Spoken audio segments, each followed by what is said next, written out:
Bishops from all over the United States gathered here on Monday morning thinking that they would vote this week to address bishops' accountability in the sex abuse crisis. But after morning prayer, Cardinal Daniel DiNardo said that that will not happen at the request of the Vatican.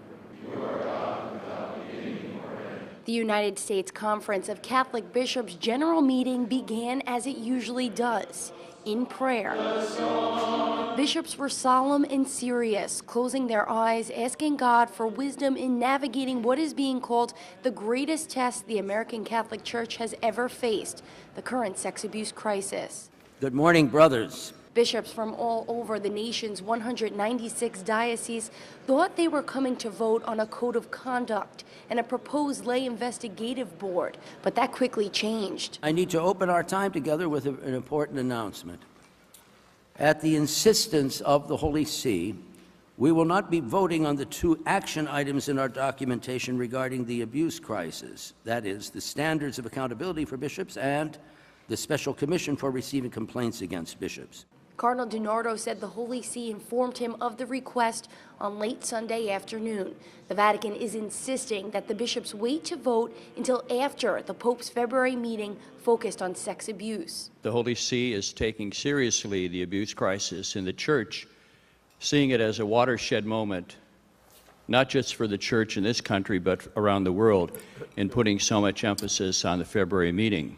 Cardinal Blaise Cupich of Chicago proposed that the bishops take a non-binding vote in order to give sense of where the U.S. bishops stand ahead of the meeting. We need as a conference, as brother bishops, to take up this issue for the good of the Church in this country without delay. We can benefit from the discussions that happen in February. In fact, may find some new insights that we had not thought of. But we need to act soon, without delay. Cardinal Cupich also suggested that the bishops hold a special meeting in March to begin immediately enacting new protocols following the February Vatican summit. Since what has been dubbed the Summer of Hell, beginning in June when now ex-Cardinal Theodore McCarrick was removed from ministry following revelations of abuse, the American Catholic Church has been engulfed with several state attorney general investigations, and even one issued by the federal government.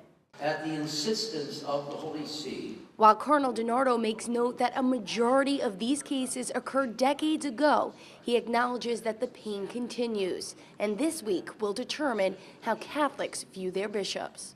whether we will be remembered as guardians of the abused or of the abuser will be determined by our actions beginning in this week and the months ahead.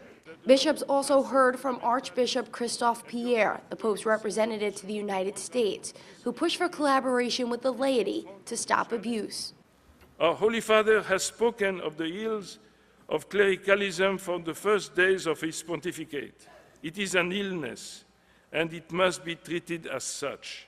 The bishops spent the rest of their day in prayer and hearing from survivors of sexual abuse. Cardinal DiNardo said that he is very disappointed that they are not voting and called this a bump in the road, but said that they will continue to keep on working. In Baltimore, Michelle Powers, Currents News.